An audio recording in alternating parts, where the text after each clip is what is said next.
Hello, people of YouTube. Hello, silver stackers. Hello, coin roll hunters. Welcome to my little corner of the internet. This is Michael from Penny Haven, and first off, if you haven't yet, please hit that subscribe button, then give it a like, then come back over here and hit that bell icon so you know when my new videos come out. Okay, very excited about this one. I tend to say that about all of them, don't I? But I love coins, so I'm very excited about all of them. But today, I'm taking a look at someone else's coins. These coins came to me by way of a friend of the family. Her name's Kenna, and I believe her husband inherited these from his father. And we were taking a class together, and one week I brought in all these little currency sleeves with a piece of notgeld, paper money, and my business card, just to get the word out there that, hey, if you know anyone who needs an appraisal or just wants to know something about their coins or currency that they have, you can reach out to me. Generally, I do charge for larger appraisals, or I set up some sort of deal beforehand where I can be paid partially in coins or upfront in cash, or be given the rights to sell on commission if they decide to do that. But this time I just wanted to, do a favor and check out these coins because it makes for a good video and I enjoy doing it. So she brought this box in. You all recognize as a bunch of older Whitman folders. And we have everything in here from wheat cents, buffaloes, silver dimes and quarters, halves, and Morgans. So it really runs the gamut. So this is going to be a lot of fun to check it out and see what all is in here. So thank you very much, Kenna, for allowing me to borrow these, and I'm sorry I didn't get it done the first week I had them, but getting it done now, I'm going to get them back to you. Thanks so much again. And thanks to your husband, of course. All right, time to change the camera angle and get a good look at these coins. Here we go.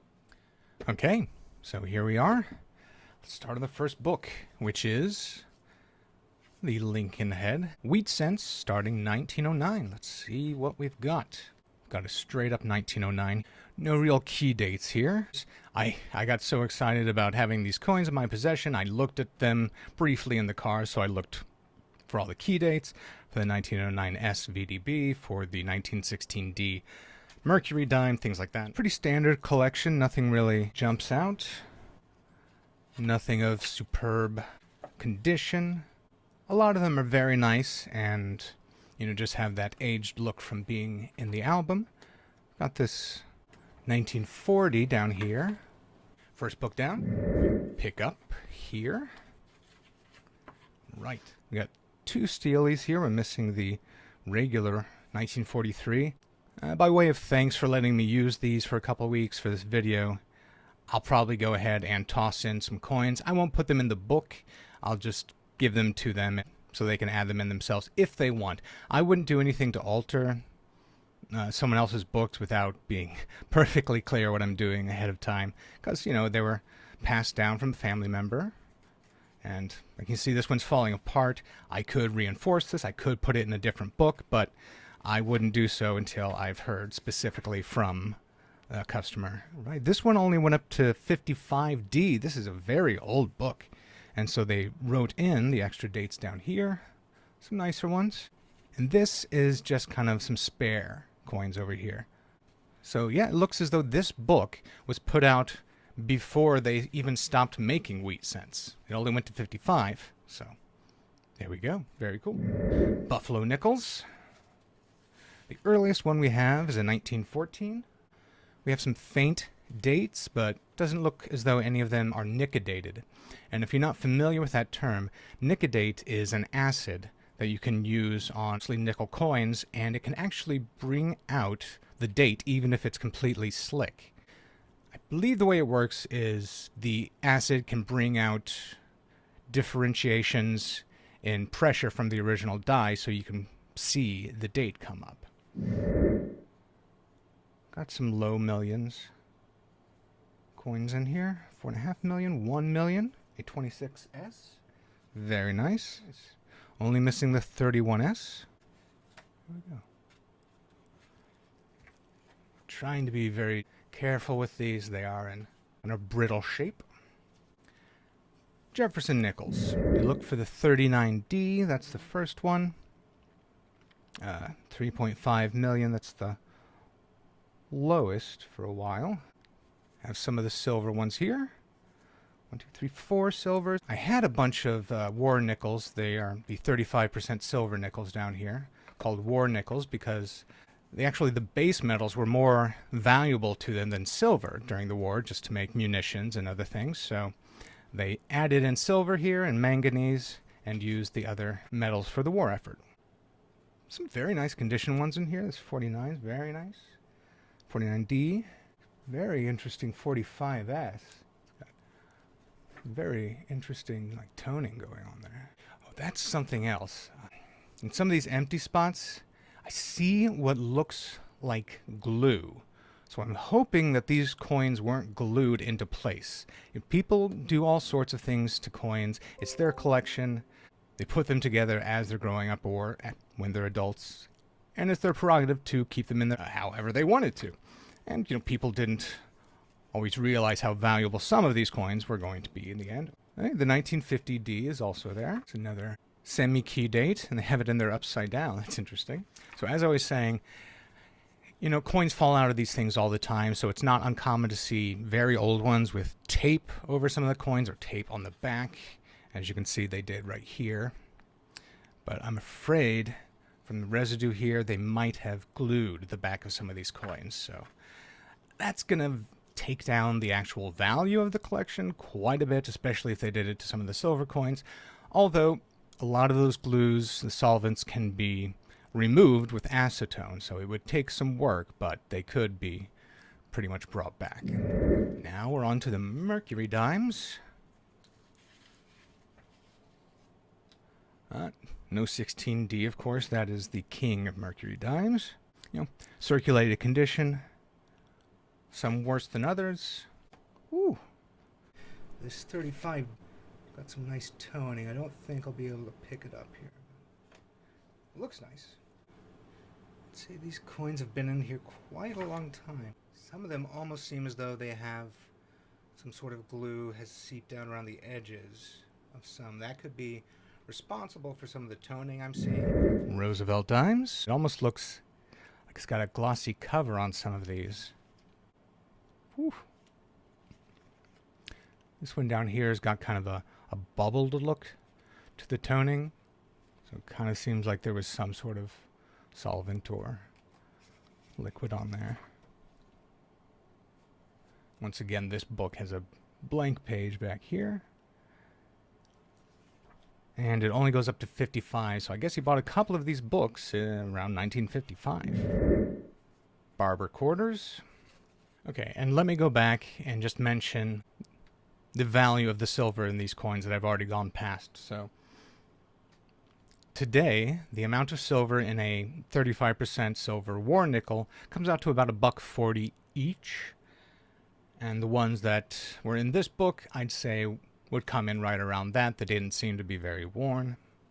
The mercury dimes right now are worth $1.81, but most of those coins had some wear, so you're going to lose a bit of silver value.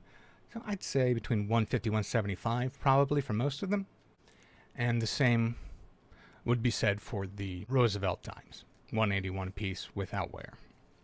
Now we're to these Barber quarters, and as you can see, they all have wear. I don't want to pop any of these out to weigh them, but there's going to be some silver loss on each of these quarters. Ooh, some nice toning on these ones down here. The Barber quarters are worth $4.50 each in silver value. So this one over here, 1.4 million, is the lowest mintage out of all of these, but these all have pretty significant silver loss, so probably around 4, if not a little lower, worth of silver in each. Standing quarters. I love this design. Unfortunately, they do wear quite a bit, and you lose some very important parts quickly. Some nice toning again. This one down here being the best in the group. And once again, the same price on these, $4.51.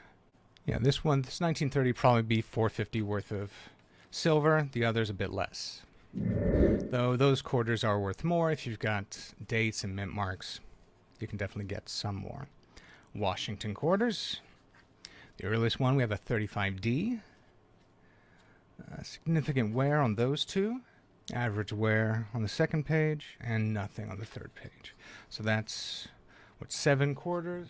$25 to $28 worth of silver in this one. Another Washington quarter. This one seems a lot more full and better condition. So the full amount of silver probably be present. We have 11 in here. So about $46.50 worth of silver in this one. Now these values I'm giving is for the silver alone.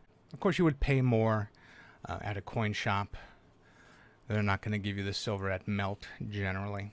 These are Walking Liberty half dollars. Couple low millions right there. 1919 1.6 and 1.2 million. Now this says it's a 21S 549,000. It's in backwards though. So yeah, it's a 1917. It was just put in the wrong slot. That's a 1917D on obverse. That's 765,000. That's still a good coin. Get more money for that one due to the rarity. Seems to be a straight up 1919 Philadelphia, because I'm not seeing the mint marks. That's 962,000. Once again, under a million. It's pretty dang decent. It's a nice toning on this 36D at the bottom.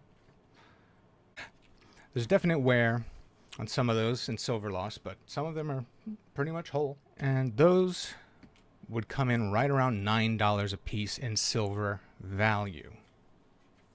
More due to rarity or condition. So the second book of those. Woo!